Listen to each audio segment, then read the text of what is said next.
Now, there is nothing nicer than tasting your very own homegrown glossary. And here to tell us how to do that, we have our gardening expert, Mr. Peter Dowdall. Peter, how are you? Glossary, Dahi. Glossary, does it bring you back? Brings me back about 25 years. I'll say 25 years, a bit more, maybe. Glossary, some lovely vegetables, but we're going to grow them at home. Yes, we are. And what put me in mind to it is not actually glossary, but a fruit. I was just in the supermarket last week, like everybody else, buying half a dozen tomatoes. Yeah. They cost me, I think it was €3 or something like that. And they've travelled halfway across the world. They're wrapped in plastic. They don't really taste much. And like, obviously, I'm growing my own food for years, but it just struck me that that's €3. A packet of tomato seed, like something like this, is going to cost €3 to €4. Yeah. Okay. And in any packet of tomato seed, you'll have 20 to 30 seeds. Yes. So I mean, do the maths now after a while. But you'll get about 25 fruits from each seed. 25 fruits roughly from every seed. Yeah, and you've 25 seeds. Good. Okay? Yeah. So it makes sense, and the maths obviously makes sense. But never mind the maths, it's the joy of eating your own food on tap. And as you know, with your young fella growing, the crack you have. They love it. They are introducing him to nature, and it's just fabulous, you know? Perfect. Okay, so now, what are these? These are the tomato seeds. Now, I'm going to tell you what they are in a minute. They're tiny. They are Can tiny. we see them? I don't know. I can hardly see them myself. Yeah, they are very... No, can the camera see them? Can we see them there? I think we can. They're very small. They're tiny. They're like pepper, right? So where do you put them into first, Peter? What I'm going to do, you were asking me earlier what was I doing with my tomato, was it my lunch, right? Or my banana. So this is just a slice of a banana. This is an interesting hack now, okay? So you just put the banana there. Yeah. And you just put the seed, if you can see what I'm doing here, I don't know which camera. Only one, is it? Just one seed. You could put another one in if you want. But just closely, if you can see it there. I'm just putting it on top of the banana flesh. Yeah. And I'm poking it down a bit. Yeah. Okay? Make sure you leave it behind you now. This is it, and I have. I know from feel, not my eyes anymore. And I'm doing the same there. And so what's going to happen here, Peter? I was waiting for you to ask, Dahi. Yeah. The banana is full of potassium, as you probably know. Yeah, we know that. And potassium is brilliant for root development, okay?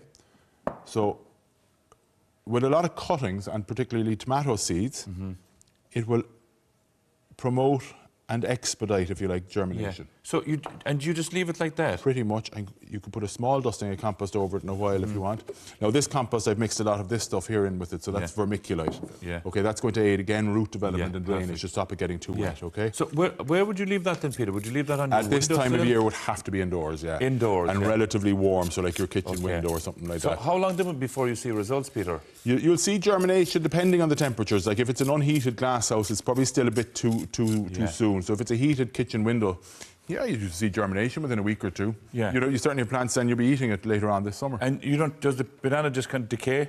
The banana will, absolutely. It'll just turn to soil, So when do you move it on to the next bigger pot then? When it's in its bigger pot, or sorry, when it's filled that pot, right? That's what I was wondering. I heard Brendan, the floor manager, earlier saying, "What are you doing with the rubbish up on the table?" Yeah. Right? I said, you thought you ran out of diesel coming here.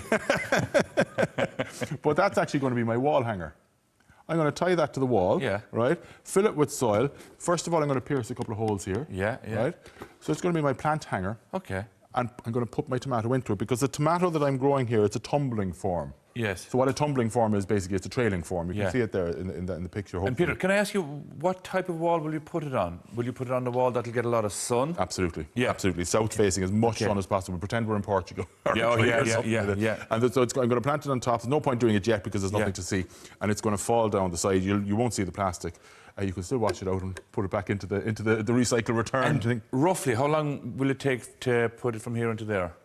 In and around? A month, I'd say. A month? A month, okay. And then not long after that, like maybe end of the summer, August time, you'll be having fruits. Perfect. And lots of them. Now, a good tip.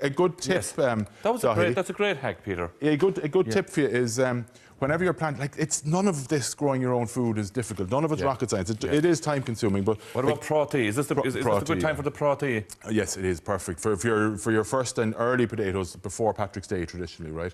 For later ones, it can be after. But the good tip is, if you plant all 25 tomato seeds, you multiply 25 by 25. That's a few hundred tomatoes. So I would go slow and steady to avoid a glut of tomatoes. Like lettuce is about 2,000 seeds in a pack. You don't. 2,000 no. Okay. So slow and steady. So what's inside this pack? These are seed potatoes, right? This is my favourite variety, home guard, grown up in Donegal. People often ask me, can I just use it from the potatoes that I eat? Can I use them to grow? The answer is no. You really want, they will grow, but you want certified disease pest-free stock. Oh, yeah. So these are grown by the sweet potatoes up in Donegal. Home Guard, my favourite variety. It's a new variety. Yeah. And what you'll get in any garden centre or DIY store are these kind of bags, right? Yeah, and these are perfect for it. These are kind of grow bags, just for you fill it with soil. But there's holes in the bottom. Holes, they're made for growing carrots or growing potatoes in bags. And you'll get these in any... yeah, you will, garden centre or DIY store. Look at that there, yeah. Right? You've got the holes, as you can see there. Perfect, Peter. Start off just with a small bit of soil down the bottom. And when you say small bit, a quarter? A couple of inches, even, well, maybe 6 or 8 inches. 6 or 8 inches, okay. So now, but what I'm doing is going back to my recycling cack. Yeah. I hate waste. I'm desperate. So do I. Hate waste, so do I.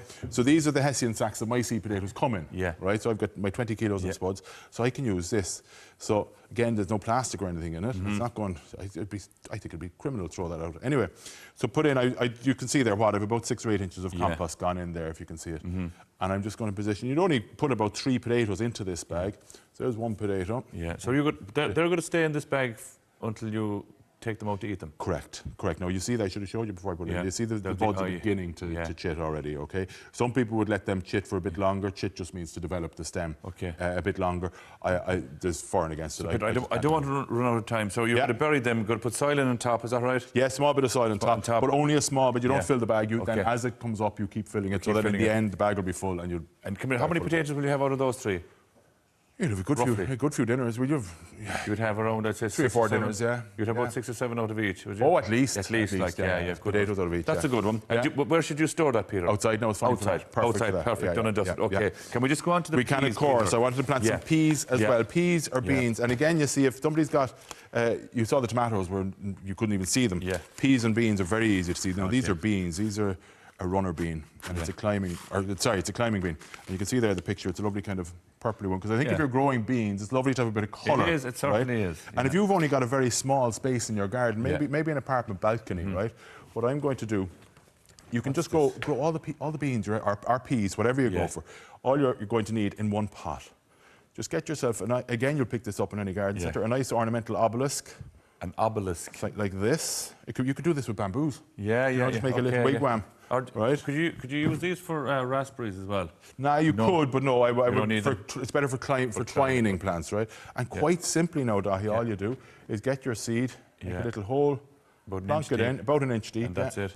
Put one around each upright. Yeah, and again, Peter, where will you have this? Outside is fine for these. Fine, yeah. You don't need this in a greenhouse even to start off. So they'll grow, Peter, and do you have to tie them on eventually? Well, you know what? Maybe originally to kind of establish them or to help them get started, but really they form their own tendrils. They'll use their own tendrils to get in. But that's water it now, which I'll do afterward when we're finished. Water it. And we can see them, outside. them coming up there, Peter. And just before we go, we had a very interesting question from a lady called Gemma, I think. And she has lovely cabbage, but she wants to keep the pests away. It says here, insects and pests away. Have you any tip the one thing for her? you cannot do, the one thing she absolutely cannot do, and I used to kind of say this sheepishly before, but not anymore, and that you cannot use any type of a pesticide. No. And you're going to be eating it. We're gone beyond that. Companion planting is fantastic.